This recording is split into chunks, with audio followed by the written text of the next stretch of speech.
Hello बच्चों, देखो आज हम चैप्टर 5 के लिए वीडियो नंबर 3 लेकर के आए हैं और इस वीडियो के अंदर हम रक्तदान से संबंधित महत्वपूर्ण प्रश्नों के ऊपर चर्चा करने वाले हैं। देखो, रक्तदान एक क्रिया है और इस क्रिया के अंदर अपन क्या करते हैं, एक व्यक्ति से दूसरे व्यक्ति के परिसंचरण तंत्र में रक्त या रक्त आधारित जो उत्पाद होते हैं वो स्थानांतरित करते हैं। रक्तदान एक ऐसी विधि है जिसके अंदर एक व्यक्ति से दूसरे व्यक्ति के परिसंचरण तंत्र में रक्त या रक्त आधारित उत्पाद को क्या किया जाता है, स्थानांतरित किया जाता है। रक्त आधारित उत्पाद में जैसे आपके लाल रक्त कणिकाएं हो सकती है, प्लेटलेट्स हो सकते हैं, प्लाज्मा हो सकता है। ये एक व्यक्ति से दूसरे व्यक्ति में क्या किया जाएगा, चढ़ाया जाएगा। भाई रक्तदान क्यों करते हैं अपन? तो देखो, कई बार क्या होता है कि दुर्घटना जब हो जाती है, व्यक्ति को चोट लगती है तो शरीर से बहुत सारा रक्त बाहर निकल जाता है, या किसी के खून की कमी रहती है तब भी उसके शरीर में रक्त की कमी हो जाएगी, या फिर मान लीजिए कि किसी व्यक्ति को विशेष प्रकार का रोग हुआ है जिसके लिए उसको बड़ा ऑपरेशन करवाने की जरूरत है, तो उस बड़ा ऑपरेशन में बहुत ज्यादा रक्त बाहर निकलता, तो उस समय भी रक्तदान की एक आवश्यकता पड़ जाती है। तो इस वीडियो के अंदर अपन क्या करेंगे, जो रक्तदान है उससे संबंधित जो प्रश्न है वो अपन देखेंगे जो अपने परीक्षा में आ सकते हैं। तो देखें, सबसे पहली बात हमें क्या ध्यान रखनी है कि सर्वप्रथम रक्तदान 15 जून 1667 को फ्रांस के चिकित्सक डॉक्टर जीन बैप्टिस्ट डेनिस द्वारा संपादित किया गया था। और जीन बैप्टिस्ट डेनिस ने क्या किया था, एक 15 वर्षीय बालक में भेड़ के रक्त से रक्तदान करवाया था।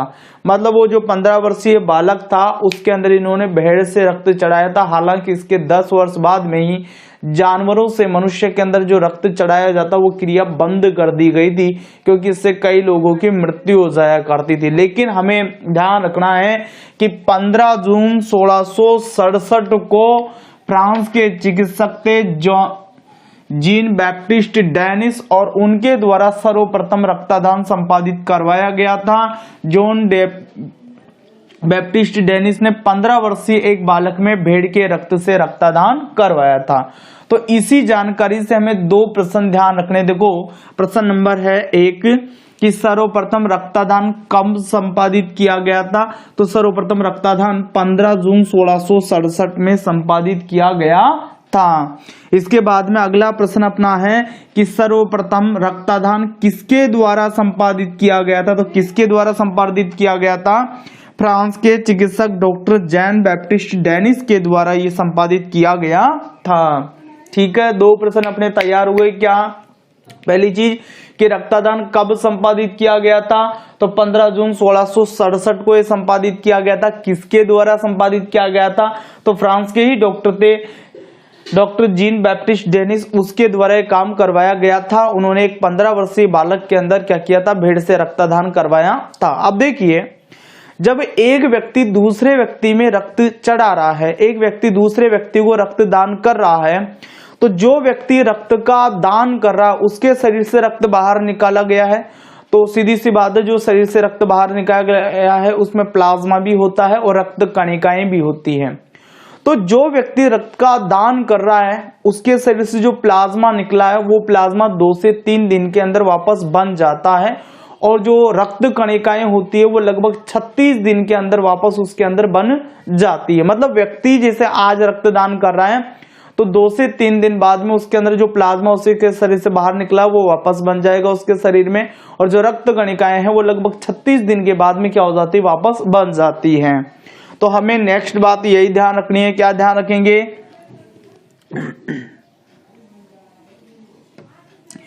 कि मनुष्यों में रक्तदान के पश्चात प्लाज्मा 2 से 3 दिवस में पुनः पूर्ति हो जाती है और औसतन 36 दिवस पश्चात रक्त कोशिकाएं परिसंचरण प्रणाली में पुनः स्थापित हो जाती हैं।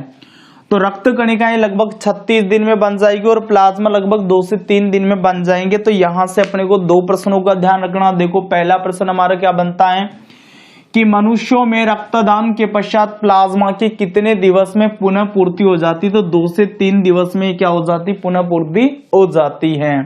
इसके बाद में नेक्स्ट क्वेश्चन है हमारा कि रक्तदान के पश्चात औसत कितने दिवस पश्चात रक्त कोशिकाएं परिसंचरण प्रणाली में स्थापित हो जाती है। तो ये लगभग 36 दिवस के पश्चात में क्या हो जाती है, परिसंचरण प्रणाली में प्रतिस्थापित हो जाती है।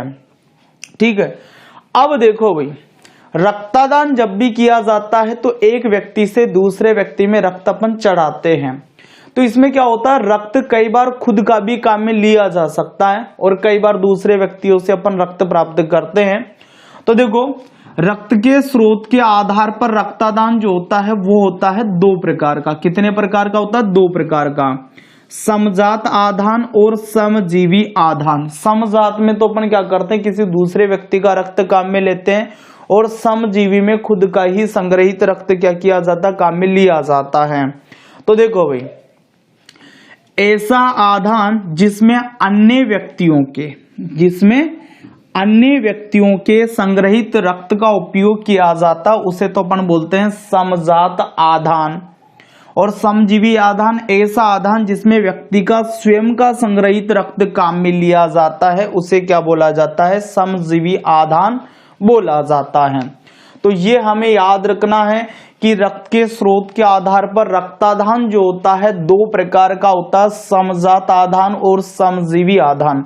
समजात आधान के अंदर किसी अन्य व्यक्ति का संग्रहित रक्त काम में लेंगे, और समजीवी आधान में क्या किया जाएगा, व्यक्ति का स्वयं का ही संग्रहित रक्त क्या कर लिया जाएगा, काम में ले लिया जाएगा। तो आपको ये प्रश्न ध्यान रखने हैं। कुछ और प्रश्नों की अभी अपन बात करेंगे, तो पहले आप वीडियो को पॉज करके इसको नोट करेंगे, उसके बाद में कुछ और प्रश्नों पर अपन चर्चा करेंगे।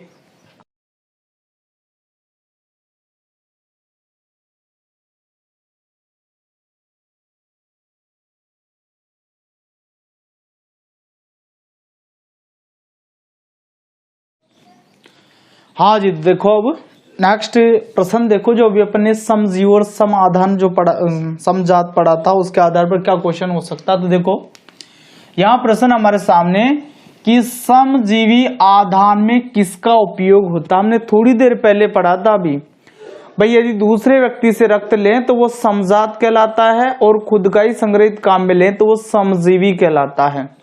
तो यहाँ पर समजीवी आधान में किसका उपयोग होता है, ये प्रश्न हमारे सामने। तो यहाँ देखो ऑप्शन, व्यक्ति के स्वयं के संग्रहित रक्त का, अन्य व्यक्ति के संग्रहित रक्त का, भेड़ के संग्रहित रक्त का, और ब और स दोनों। तो यहाँ सही उत्तर क्या होगा अपना, व्यक्ति के स्वयं के संग्रहित रक्त का। तो हमारा आंसर यहाँ पर क्या बन गया, ए वाला उत्तर हो गया हमारा। व्यक्ति के स्वयं के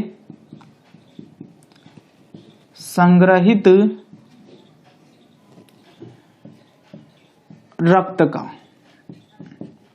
अब इसके बाद में देखो, आपको क्या ध्यान रखना है, रक्तदान या आदान के दौरान बरती गई असावधानियों के कारण निम्न रोग या संक्रमण हो सकते हैं।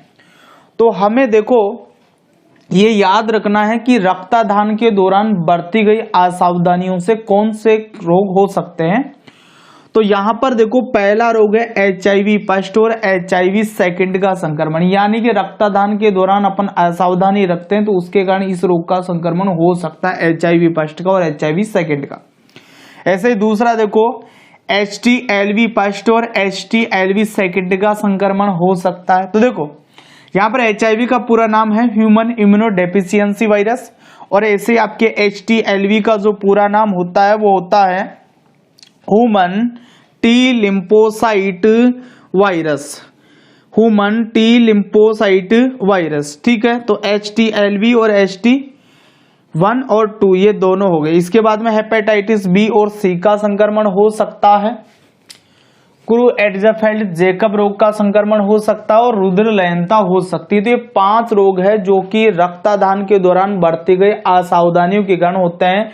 तो इन 5 रोगों में से प्रश्न ऐसे पूछा जा सकता है कि निम्न में से कौन सा रोग हो सकता है या निम्न में से कौन सा रोग नहीं हो सकता रक्तदान की असावधानी के कारण। ठीक है, तो अपने को 5 रोग ध्यान रखना है, HIV फर्स्ट और HIV सेकंड, HTLV फर्स्ट और HTLV सेकंड, हेपेटाइटिस B और C, क्रू-एडजरफेल्ड जैकब रोग और रुधिर लयनता। अब देखो यहां पर इस आधार पर एक प्रश्न है कि रक्तदान के दौरान बरती गई असावधानी से कौन सा रोग नहीं होता। तो ये 5 रोग होते हैं, हमें पता है। तो देखो हेपेटाइटिस बी इसमें है, मलेरिया इनमें नहीं है, रुधिर लयनता भी इसमें है और क्रू-एडजरफेल्ड रोग भी इसके अंदर है। तो हमारा सही उत्तर यहां पर क्या होगा, ब वाला, क्या होगा, मलेरिया। तो यहां पर उत्तर आ जाएगा ब, मलेरिया, जो कि रक्तदान की असावधानी के कारण नहीं फैलता है। ठीक है। अच्छा भाई, इसके बाद में देखो हमारे शरीर के अंदर जो रुधिर वर्ग होता है, तो एक तो ए और बी प्रतिजन के कारण होता है, जिसको अपन एबीओ रक्त वर्ग बोलते हैं। और इस रक्त वर्ग के अंदर 4 प्रकार के रक्त वर्ग अपन ने बताए थे, ए, बी, एबी और ओ। पिछला जो वीडियो था उसके अंदर अपन इसकी बात करी थी। और इसके अलावा RH कारक था, जिसके आधार पर अपन ने A+, A-, B+, B-, AB+, AB-, O+, O-, ऐसे बताया था अपन ने। तो देखो जो मनुष्य में एबीओ रुधिर वर्ग है, एबीओ रुधिर वर्ग का मतलब समझते हो, कौन सा रुधिर वर्ग, ए, बी, एबी और ओ का नियंत्रण एक ही जीन के 3 युग्म विकल्पियों के द्वारा होता है। तो ये जो रक्त वर्ग है इसका नियंत्रण एक ही जीन के 3 युग्म विकल्पियों के द्वारा होता है। और इन युग्म विकल्पियों को अपन किससे दिखाते हैं, IA, IB और IO या स्मॉल I से। 3 युग्म विकल्पी है, पहला है IA, दूसरा है IB और तीसरा IO या स्मॉल I। ठीक है। तो ये जो तीनों आपके जीन हैं या युग्म विकल्पी हैं, ये आपस में संयोजित होते हैं 6 तरीके से, और 6 तरीके से ये जुड़ करके 4 प्रकार के रक्त वर्ग हमें प्रदान करते हैं, ए, बी, AB और O।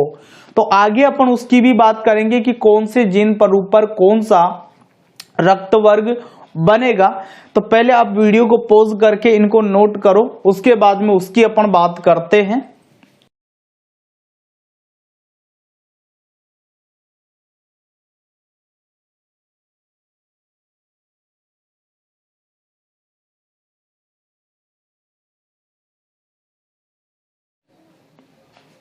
हाँ जी, इसके बाद में आप देखिए, देखो अभी अपन ने बात करी है कि मानव के अंदर जो एबीओ रक्त वर्ग होता है वो एक ही जीन के 3 युग्म विकल्पियों के द्वारा नियंत्रित होता है। और वही तीनों युग्म विकल्पी आपस में मिलकर के हमें 4 प्रकार के रुधिर वर्ग बनाते हैं। हालांकि उनको आपस में मिलाने से 6 प्रकार के जीन प्रारूप बनेंगे, लेकिन उनसे रुधिर वर्ग कितने बनेंगे, 4। तो देखो यहां से कि मनुष्य में इन तीनों युग्म विकल्पियों, कौन कौन से युग्म विकल्पी, IA, IB और IO या स्मॉल I से कुल 6 प्रकार के जीन प्रारूप बनते हैं। और इन 6 प्रकार के जीन प्रारूप से क्या होते हैं, 4 प्रकार के रक्त वर्ग बनते हैं। तो यहां पर देखो मैंने लिखा है जीन प्रारूप और इधर मैंने लिख दिया है रक्त वर्ग। तो देखो IA या फिर IO, इन दोनों ही जीन प्रारूप से रक्त वर्ग बनता है A। यहां पर थोड़ा सा आपको ध्यान रखना है भाई, देखो यहां समझाता हूं कि IA और IB और ये है IO, तो इनमें क्या है कि ये IA और IB ये दोनों प्रभावी जीन है। IA और IB दोनों कैसे जीन है, प्रभावी जीन है। और ये IO जो है अप्रभावी जीन है। कैसा जीन है, अप्रभावी जीन। तो देखो ये तो इनकी समयुग्मजीय अवस्था IA, तो इसमें तो A वर्ग बनेगा। लेकिन ये विषम युग्मजीय अवस्था IA, तो इसमें IA सम प्रभावी है, इस कारण से रक्त वर्ग क्या बनेगा, इस कंडीशन में भी A ही बनेगा। इसी तरीके से IB या IO से क्या बनेगा, B। तो ये तो समयुग्मजीय अवस्था हो गई IB, और ये विषम युग्मजीय अवस्था है, तो इसमें IB प्रभावी है, इसलिए ब्लड ग्रुप क्या बन गया, B। अब ये तीसरा देखो आप IB, ये जीन प्रारूप है, तो ये विषम युग्मजीय प्रभावी है। देखो विषम युग्मजीय भी है, दोनों जीन अलग अलग प्रकार के हैं और प्रभावी है, दोनों ये एक दूसरे के ऊपर क्या है, प्रभावी है। तो इस कंडीशन में जो ब्लड ग्रुप अपना बनेगा वो क्या बनेगा, AB। तो ये ध्यान रखना कि विषम युग्मजीय प्रभावी जो युग्म विकल्पी है उनके क्रिया से कौन सा ब्लड ग्रुप बनता है, तो वो बनता है AB। और यहां पर देखो IO या इसको दूसरे तरीके से भी अपन लिखा सकते थे स्मॉल आई। तो ये समयुग्मजी अप्रभावी जीनों का परिणाम है और इससे कौन सा ब्लड ग्रुप बनेगा? ओ ब्लड ग्रुप बनेगा। तो देखो जीन पर रूप कितने हो गए, गिन लो एक बार, 1 2 3 4 5 6 7। तो ये दोनों अलग अलग नहीं है, ये एक ही है, तो इसलिए इन दोनों को एक ही मानो आप। भाई ये दोनों तो अलग अलग है, IA और IAIO, ये दोनों अलग अलग है। ऐसे ये दोनों अलग अलग है, ये अपना अलग है, लेकिन ये दोनों एक ही मानते हैं अपन। बस ये दिखाने का तरीका है अपना अलग अलग तरीके का, बाकी जीन तो वही है ये, ठीक है। तो इसलिए आप इसको दो नहीं गिनोगे, ये दोनों मिलकर के क्या है, एक ही है। तो टोटल ये 6 प्रकार के जीन हो गए, है ना, और इनसे हमें 4 प्रकार के रुधिर वर्ग मिल रहे हैं, A B और O, ठीक है। अब देखो प्रश्न देखो कैसे आ सकते हैं इनमें से, कि निम्न में से कौन सा रक्त समूह विकल्पियों की समयुग्मजी अप्रभावी क्रिया का परिणाम है? कौन सी विकल्पियों की समयुग्मजी अप्रभावी क्रिया, समयुग्मजी अप्रभावी क्रिया का परिणाम कौन सा होगा भाई? O। तो हमारा उत्तर क्या होगा यहां पर? ऑप्शन स। तो हमारा उत्तर बन गया यहां पर उत्तर स, ओ रुधिर वर्ग। इसके बाद में दूसरा क्वेश्चन देखिए कि निम्न में से कौन सा रक्त समूह विकल्पियों की विषम युग्मजी प्रभावी क्रिया का परिणाम है? विकल्पियों की विषम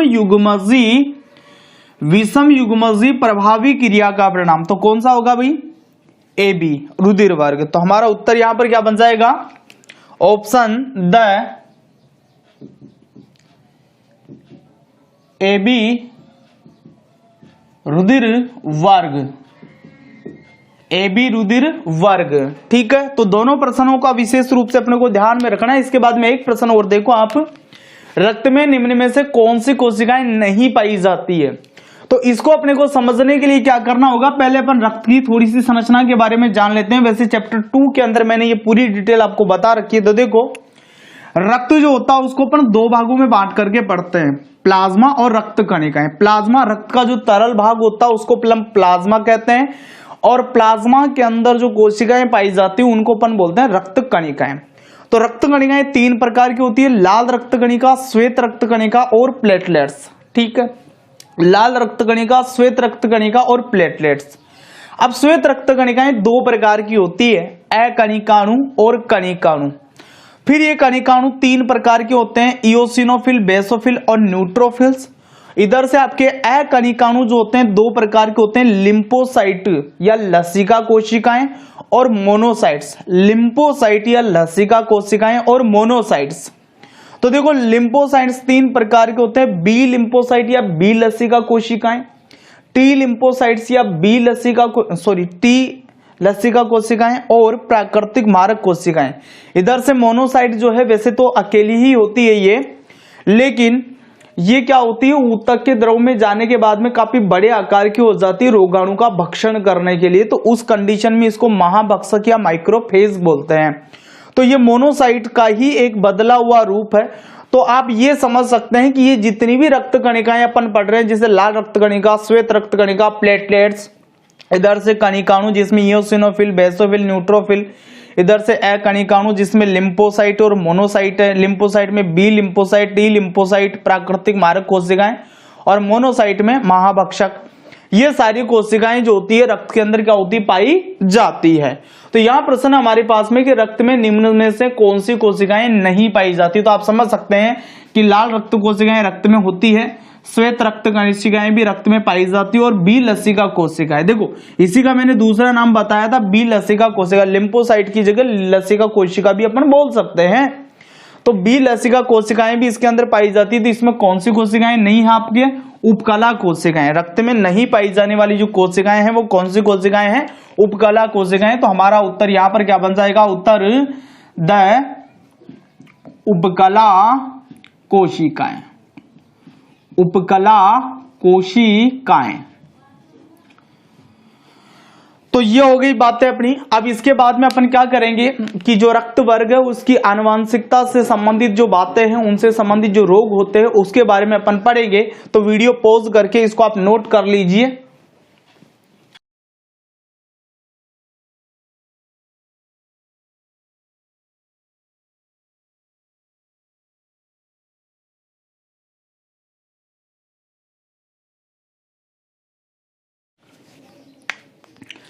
हाँ जी, इसके बाद में आप देखिए रुधिर वर्ग की आनुवांशिकता के उपयोग।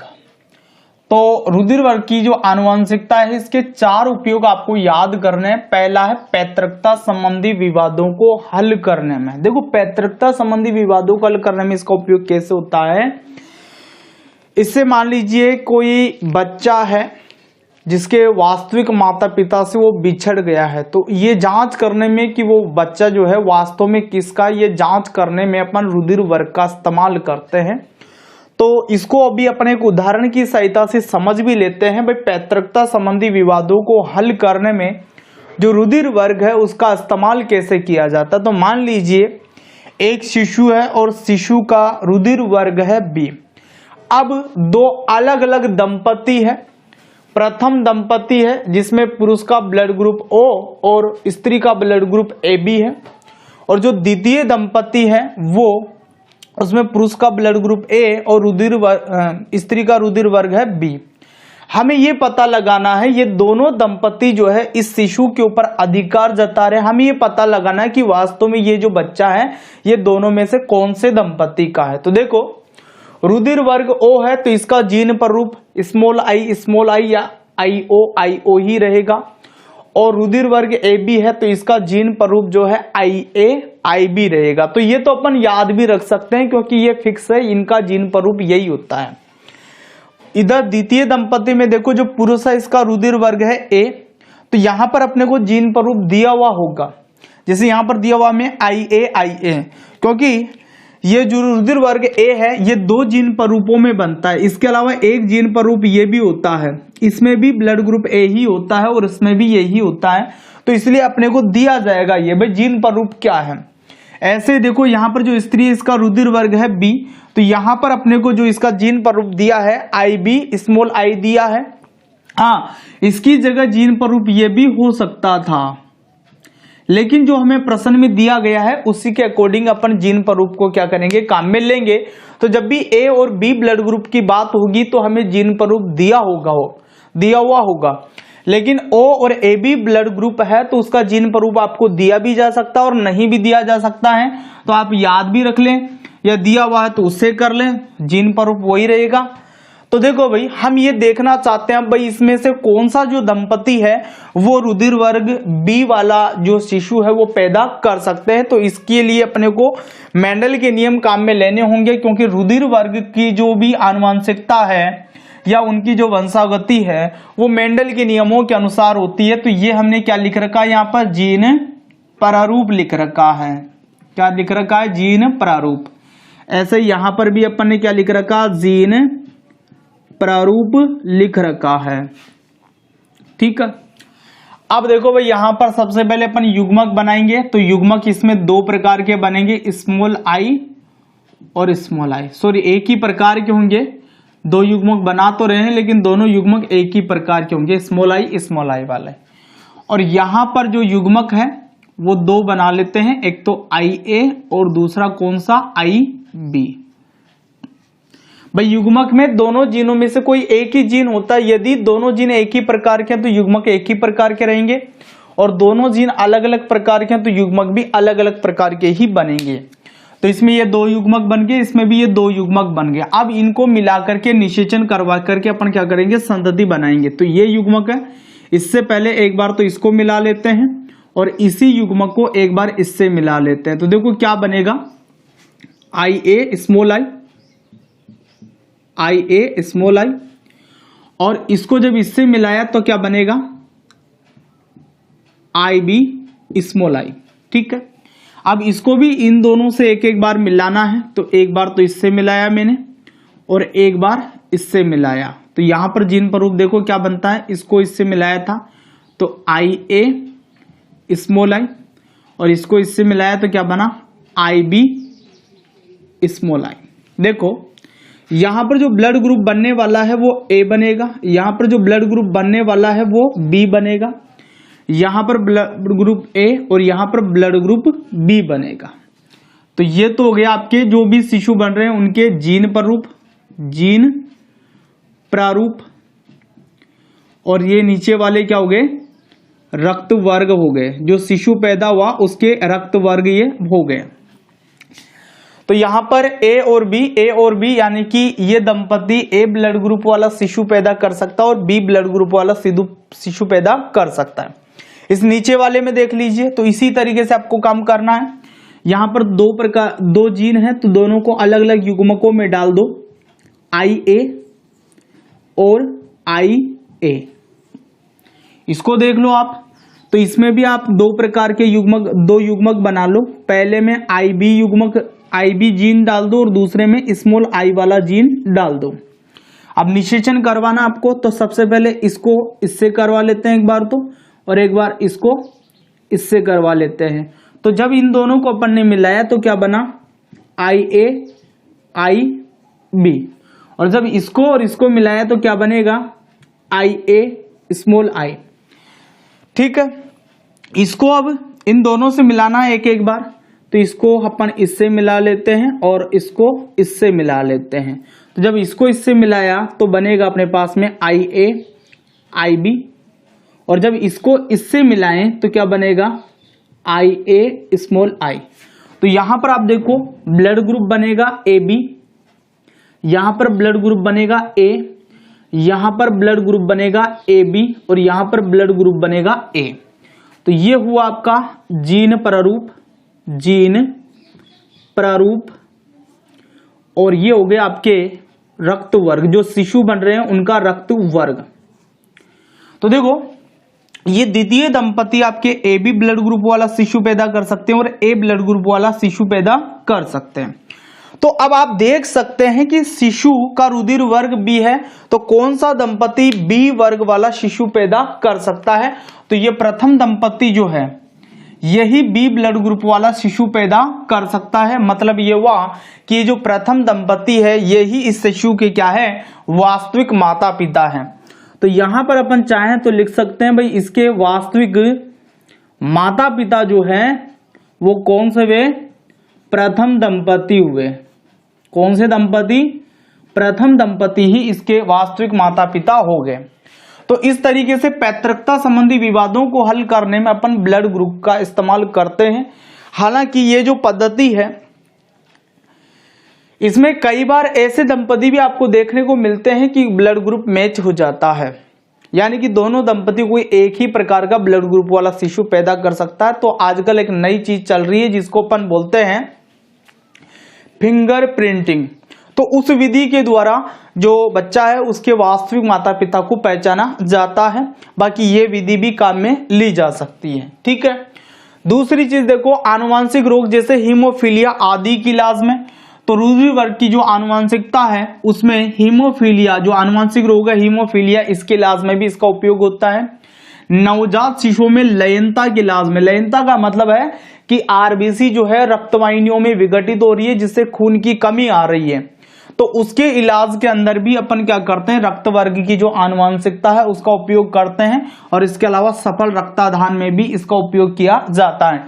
तो हमें चार बातें ये ध्यान रखनी है कि रुधिर वर्ग की जो आनुवांशिकता उसके कौन कौन से उपयोग है, तो पैतृकता संबंधी विवादों को हल करने में, आनुवांशिक रोग जैसे कि हीमोफीलिया के इलाज में, नवजात शिशुओं के में लयनता के इलाज में और सफल रक्तादान में। तो इन्हीं में से प्रश्न ऐसे आएगा भाई निम्न में से कौन सा रुधिर वर्ग की आनुवांशिकता का उपयोग है या कौन सा नहीं है। तो देखो यहां पर निम्न में से कौन सा रुधिर वर्ग की आनुवांशिकता का अनुप्रयोग नहीं है। तो देखो हीमोफीलिया का इलाज, हीमोफीलिया के इलाज में तो इसका उपयोग हो रहा है। मलेरिया का इलाज, मलेरिया है ही नहीं इसमें कहीं पर भी। डेंगू का इलाज, तो डेंगू भी नहीं है इसमें कहीं पर। ब और स दोनों, तो इसका उत्तर ब और स दोनों हो जाएगा। तो हमारा उत्तर क्या बनेगा, उत्तर द, ब व स दोनों। तो इसी तरीके से ये जो रुधिर वर्ग की आनुवांशिकता है इसके उपयोग में से प्रश्न पूछा जा सकता है भाई कौन सा रुधिर वर्ग की आनुवांशिकता का अनुप्रयोग है या कौन सा नहीं है। तो ये चार है, बाकी के नहीं होंगे। कोई और ऑप्शन में आता तो वो नहीं होंगे। तो यहां पर अपन उत्तर लिख देते हैं द ब व स दोनों, ब व स दोनों। ठीक है भाई, तो ये रुधिर वर्ग की जो आनुवांशिकता है इसके उपयोग भी आपको ध्यान में रखने और इसके आधार पर जो प्रश्न है वो मैंने आपको बता दिया है। अब हम नेक्स्ट वीडियो के अंदर जो अंगदान और देहदान है उससे संबंधित महत्वपूर्ण बातें और उनके ऊपर बनने वाले जो इंपॉर्टेंट क्वेश्चन है उनके ऊपर बात करेंगे। तो मिलते हैं फिर नेक्स्ट वीडियो में, तब तक के लिए ऑल द बेस्ट।